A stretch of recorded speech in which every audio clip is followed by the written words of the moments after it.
Hello everyone and welcome to history class. आज की इस वीडियो में हम पढ़ेंगे dual system of administration of Bengal 1765 से लेकर 1772 तक। इस टाइम पीरियड तक बंगाल में ड्यूअल सिस्टम होता है। ड्यूअल का मतलब होता है दो, मतलब दो सिस्टम थे बंगाल में। कैसे? पहले हम देखते हैं कि ड्यूअल सिस्टम को इंट्रोड्यूस किसने किया। इसने रॉबर्ट क्लाइव ने इंट्रोड्यूस किया था 1765 में, और एबोलिश किसने किया? गवर्नर जनरल वॉरेन हेस्टिंग ने 1772 में। अब हम देखते हैं ड्यूअल सिस्टम क्या है। ड्यूअल सिस्टम में ब्रिटिशर ने अपने, एक साइड ब्रिटिशर हैं और दूसरी साइड नवाब। ब्रिटिशर ने रेवेन्यू को कंट्रोल में कर लिया है। रेवेन्यू राइट्स जो है, रेवेन्यू को रेवेन्यू कलेक्शन का काम किसके पास है? अंग्रेज़ों के पास, ब्रिटिशर के पास। और एडमिनिस्ट्रेशन को संभालने का काम किसको दे दिया? नवाब को। मतलब पैसा इकट्ठा करने का काम ब्रिटिशर ने अपने पास रख लिया और एडमिनिस्ट्रेशन को संभालने का काम नवाब को दे दिया। यही है ड्यूअल सिस्टम। अब बिना पैसे के एडमिनिस्ट्रेशन को कैसे संभालेगा? रिस्पॉन्सिबिलिटी, इंग्लिश के पास पावर है विदाउट रिस्पॉन्सिबिलिटी। जिसके पास पैसा उसी के पास पावर। तो ब्रिटिशर ने अपने पास पैसा रख लिया, पैसे के कलेक्शन, रेवेन्यू कलेक्शन का काम ब्रिटिशर के पास चला गया, और नवाब को इन्होंने एडमिनिस्ट्रेशन को संभालने के लिए दे दिया। रिस्पॉन्सिबिलिटी, एडमिनिस्ट्रेशन की रिस्पॉन्सिबिलिटी नवाब के पास नवाब को दे दी, और ख़ुद रेवेन्यू कलेक्ट कर रहे हैं। मतलब बिना पैसे के एडमिनिस्ट्रेशन को संभालने का काम दे दिया नवाब को। तो उसकी जो इंटरनल और एक्सटर्नल सिक्योरिटी का काम है, इंटरनल और एक्सटर्नल सिक्योरिटी जो है वो ब्रिटिशर ने अपने हाथों में ले ली। यही है ड्यूअल सिस्टम। ब्रिटिशर के पास पैसा, ये money collection, revenue collect britisher करते हैं, और नवाब के पास रिस्पॉन्सिबिलिटी एडमिनिस्ट्रेशन को संभालने की। अब हम देखते हैं वार्स अंडर गवर्नर जनरल के किन किन गवर्नर जनरल के अंडर वार हुई हैं। जो बैटल हुई थी इंडिया में, जो बैटल्स हुई थी, जैसे एंग्लो मराठा वार हुई थी, एंग्लो मैसूर वार हुई थी। ये जो वार होती हैं ये किन किन गवर्नर्स के अंडर होती हैं? Wars under Warren Hasting 17, Warren Hasting governor general है। इसका टाइम पीरियड है 1772 से लेकर 85 तक। और कॉर्नवालिस का टाइम पीरियड है 1786 से लेकर 93 तक। ये इस टाइम पीरियड में गवर्नर जनरल होते हैं। तो इनके टाइम पीरियड में कौन कौन सी वार्स हुई थी? वॉरेन हेस्टिंग के अंडर हुआ था सबसे पहले फर्स्ट रोहिला वार 73-74 के बीच, और इसी के टाइम पीरियड में फर्स्ट एंग्लो मराठा वार हुई थी। फर्स्ट एंग्लो मराठा वार होती है 1775 से लेकर 82 में, और इसी के टाइम पीरियड में सेकंड एंग्लो मैसूर वार होती है 1780-84 के बीच। अब जब सेकंड एंग्लो मैसूर वार चल रही, जब एंग्लो मराठा वार चल रही होती है, फर्स्ट एंग्लो मराठा वार कब शुरू होती है? 1775 में शुरू होती है, और सेकंड एंग्लो मैसूर वार कब होती है? 1780 में होती है। 1775 एंग्लो मराठा वार पहले शुरू हुई, और ये एंग्लो मराठा वार जो है ये चल रही होती है। इसी के बीच 1780 में क्या शुरू होती है? एंग्लो मैसूर वार शुरू हो जाती है।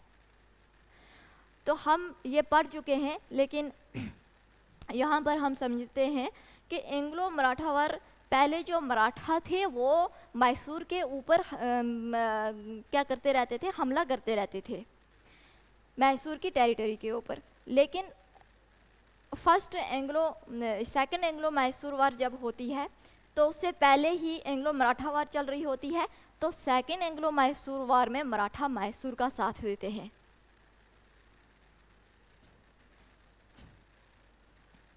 अब एंग्लो मराठा वार एंड होती है 1782 में ट्रीटी ऑफ सालबाई करके, और इस ट्रीटी ऑफ सालबाई में बोला जाता है कि हाँ, अंग्रेज़ों के बीच और मराठा के बीच अगले 20 साल तक लड़ाई नहीं होगी। तो 82 में एंग्लो मराठा वार ख़त्म हो जाती है, तो एंग्लो मैसूर वार 84 में होती है। तो 82 में जब ये ऐसा होता है तो मराठा पीछे हट जाते हैं। अब ये मैसूर का साथ नहीं देंगे, और मराठा जो है अंग्रेज़ मराठाओं को अपनी तरफ कर लेते हैं।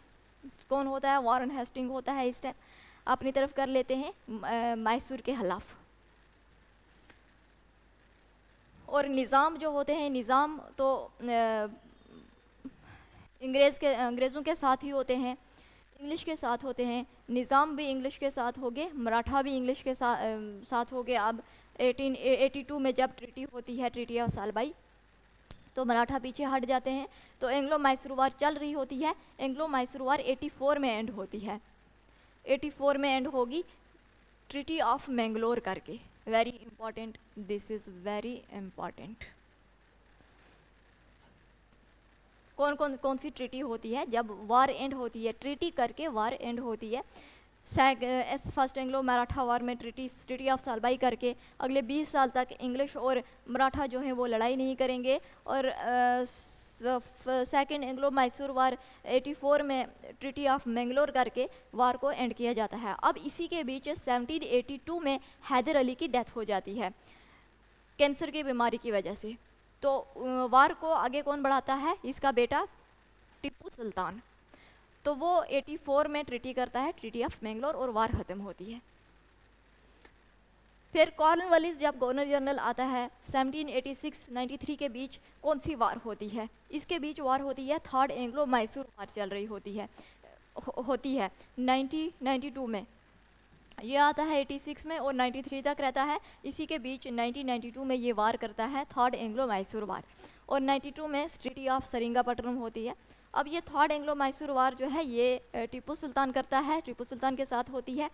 इसमें मैसूर और ट्रैवनकोर, मैसूर का टीपू सुल्तान और ट्रैवनकोर का किंग जो होता है, ये इनके बीच कन्फ्लिक्ट शुरू हो जाता है। तो टीपू सुल्तान के ख़िलाफ़ 4 अलायंस बनती हैं। एक निज़ाम मराठा के साथ, निज़ाम अंग्रेज़ों के साथ, ब्रिटिशर के साथ होते हैं, मराठा ब्रिटिशर के साथ होते हैं, और ट्रैवनकोर का राजा ब्रिटिशर के साथ मिल जाता है। ये चारों अलायंस बनाते हैं और किसके खिलाफ? टीपू सुल्तान के खिलाफ। और फिर इकट्ठे मिलकर टीपू के ऊपर हमला करते हैं। 92 में ट्रीटी ऑफ सेरिंगापट्टनम करके वार को एंड किया जाता है। इसमें टीपू सुल्तान का बहुत बड़ा नुकसान होता है, जिसमें आधी किंगडम, टीपू सुल्तान अपनी आधी किंगडम जो है वो अंग्रेज़ों को दे देता है, आधा मैसूर अंग्रेज़ों को दे देता है। ट्रीटी ऑफ सेरिंगापट्टनम करके वार को ख़त्म किया जाता है। अब expansion under Lord Wellesley. Lord Wellesley का टाइम पीरियड 1798 से लेकर 1805 के बीच होता है। इस टाइम पीरियड में कौन कौन सी वार होती हैं? फोर्थ एंग्लो मैसूर वार 1799 में, ये भी टीपू सुल्तान करता है। इसके बाद टीपू सुल्तान को मार दिया जाता है। इस फोर्थ एंग्लो मैसूर वार में टीपू सुल्तान की डेथ हो, टीपू सुल्तान को ब्रिटिशर मार देते हैं। और सब्सिडरी अलायंस करके मैसूर को अंग्रेज़ अपने अंडर ले लेते हैं। सब्सिडरी अलायंस क्या होता है, इसकी अलग से वीडियो बनाई हुई है। सेकेंड एंग्लो मराठा वार होती है 1803-1805 में। अब हम देखते हैं एक्सपेंशन अंडर लॉर्ड हेस्टिंग 1813 से लेकर 22 के बीच, ये गवर्नर जनरल होता है। इस टाइम पीरियड में थर्ड एंग्लो मराठा वार होती है 1818-1819। अब हम देखते हैं डलहौजी और इसकी पॉलिसी ऑफ एनेक्सेशन, कि ये ब्रिटिश के स्टेट्स को एनेक्स कैसे करता था। इसने एक पॉलिसी लाई थी डॉक्ट्राइन ऑफ लैप्स। उसमें क्या होता है वो हम देखेंगे। इंडियन स्टेट्स जो थी 3 स्टेट्स में बट गई थी। एक इंडिपेंडेंट स्टेट्स, ये फ्री थी। Protectorate states and dependent states. Protectorate मतलब ब्रिटिश इनको प्रोटेक्ट करते थे, ब्रिटिश अपनी आर्मी देते थे इन्हें प्रोटेक्शन के लिए। और डिपेंडेंट स्टेट्स में जो किंग, किसी स्टेट का कोई राजा था, वो अंग्रेज़ों से मदद मांगता था कि हमें इस स्टेट का राजा बना दो, हमारी मदद करो। ये वो स्टेट्स थी। और इन दोनों स्टेट्स के ऊपर डॉक्ट्राइन ऑफ लैप्स लगाया जाता है। लाता कौन है? लॉर्ड डलहौजी। लॉर्ड डलहौजी लाते हैं।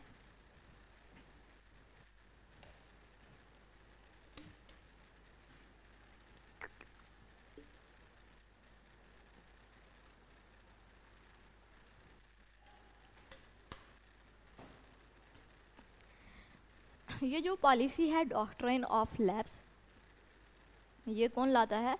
लॉर्ड डलहौजी।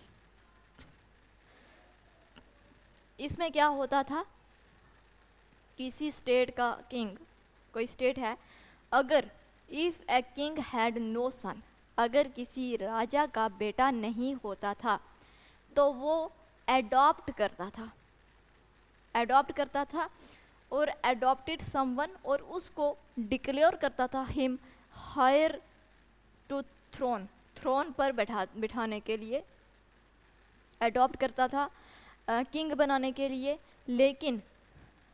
लेकिन जो डॉक्ट्राइन ऑफ लैप्स है, इसके मुताबिक ये जो एडॉप्टेड सन है कुड नॉट बिकम किंग, ये राजा नहीं बन सकता। डॉक्ट्राइन ऑफ लैप्स के मुताबिक ये राजा नहीं बन सकता, तो इसकी किंगडम जो है, इस राजा की किंगडम जो है वो ब्रिटिशर के कंट्रोल में चली जाएगी, ऑटोमेटिक एनेक्सेशन हो जाएगा। अब ये जो एडॉप्टेड सन है, एडॉप्टेड हायर इनवैलिड, इसको अंग्रेज़ों ने इनवैलिड करार दिया डॉक्ट्राइन ऑफ लैप्स के मुताबिक, और इसको पेंशन नहीं दी जाएगी, लेकिन सिर्फ जो राजा की अपनी पर्सनल प्रॉपर्टी है वो इसको दिया जाएगा। पेंशन नहीं दी जाएगी, किंग नहीं बनाया जाएगा, ऑटोमेटिक जो किंगडम है वो ब्रिटिशर के कंट्रोल में चली जाएगी। और miss governance, doctrine of lapse में मिस गवर्नेंस भी था, माल एडमिनिस्ट्रेशन। अगर कोई राजा अच्छे से एडमिनिस्ट्रेशन को नहीं संभाल पा रहा है तो वो अंग्रेज़ अपने कंट्रोल में कर लेंगे। अब अंग्रेज़ आकर बताएंगे राजा को कि आप एडमिनिस्ट्रेशन को अच्छे से नहीं संभाल पा रहे हो तो हमें दे दो। ये था doctrine of lapse. Doctrine of lapse में यही दो बातें हैं, एक तो अगर किसी राजा का अपना बेटा नहीं होता था वो अडॉप्ट करता था, लेकिन जो अडॉप्टेड सन है उसको अंग्रेज़ इनवैलिड कर देते थे कि ये इनवैलिड है, ये वारिस नहीं बन सकता, किंग नहीं बन सकता, वो ऑटोमेटिकली वो किंगडम जो है वो अंग्रेज़ों के पास चली जाती है। और मिस गवर्नेंस की वजह से, मिस गवर्नेंस कोई माल एडमिनिस्ट्रेशन की वजह से, माल एडमिनिस्ट्रेशन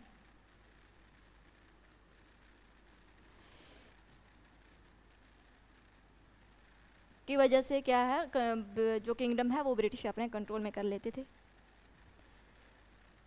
अब हम देखते हैं कि जो डॉक्ट्राइन ऑफ लैप्स किन किन स्टेट पे लगता है। सबसे पहले नंबर पर सतारा डॉक्ट्राइन ऑफ लैप्स में आता है 1848 में, 1848 में सतारा। और फिर जैतपुर यूपी में एंड संबलपुर उड़ीसा 1849 में, फिर उदयपुर छत्तीसगढ़ का उदयपुर 1852 में, फिर झांसी 1853 में, नागपुर 1854 में और अवध 1856 में। ये मिस गवर्नेंस के बेस पर इसको अंग्रेज़ों ने अपने कंट्रोल में कर लिया था।